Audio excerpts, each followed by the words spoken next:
I just wanted to start off by saying thank you guys so much for 5,000 subscribers, coming up on 6,000.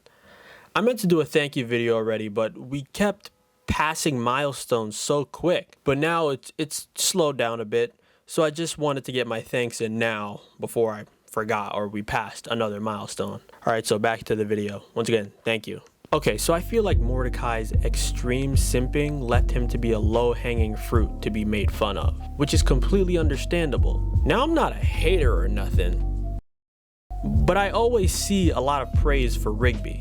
You know, for things like his character development, how funny he is, the fact that he's able to keep a relationship, unlike his best friend. But why aren't people talking about how much of a complete bum he was for the majority of the show? He was literally a man-child. He was arrogant, impatient, incompetent, and complained about everything. One specific episode that reminded me of Rigby's complete and utter laziness was Season 3, Episode 15, Temp Check. When in the beginning of the episode, Mordecai and Rigby are told to remow the lawn after not doing it good the first time, Rigby gets to complaining and says that he's too busy to do his job well. But then Mordecai says this. It's not like you can hire somebody to do your work while you slack off. Hire somebody? Dude! Hey! Rigby then goes through a series of interviews to find him an assistant. After multiple horrible interviews, he sees a guy by the name of Doug getting off the bus, and just as Doug shows a little bit of ambition, Rigby hires him. Can I just remind you that Rigby's job doesn't even look that hard. All he has to do is shit like mowing the lawn and raking leaves. Middle schoolers do that. His job is basically chores, and he needed to hire someone for that. But anyway, Rigby continues to hand off his work to Doug, which causes Mordecai and Doug to bond and become friends. This leads to Rigby obviously getting jealous, then proceeding to stalk Mordecai and Doug everywhere they went. And he notices that Doug is progressively adopting more Rigby-esque physical traits. It gets to a point where Doug has become so much like Rigby, he's able to fool Mordecai into giving him Rigby's check, as if he was actually Rigby, causing the real Rigby to confront Doug, and gets hit with the same treatment he gave Doug earlier in the episode.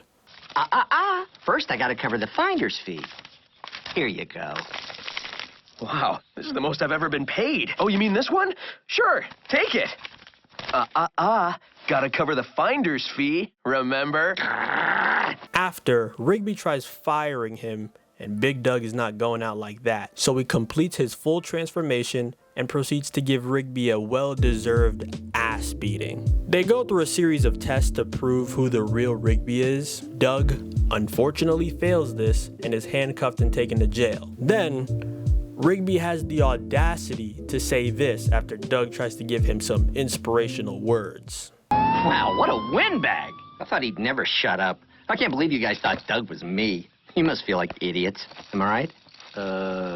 Right? I'm the only one around here who hires and fires. So if you really don't want to do your own job, I'd be glad to accommodate you. Otherwise, you're on toilet duty for the next 3 months. Unbelievable!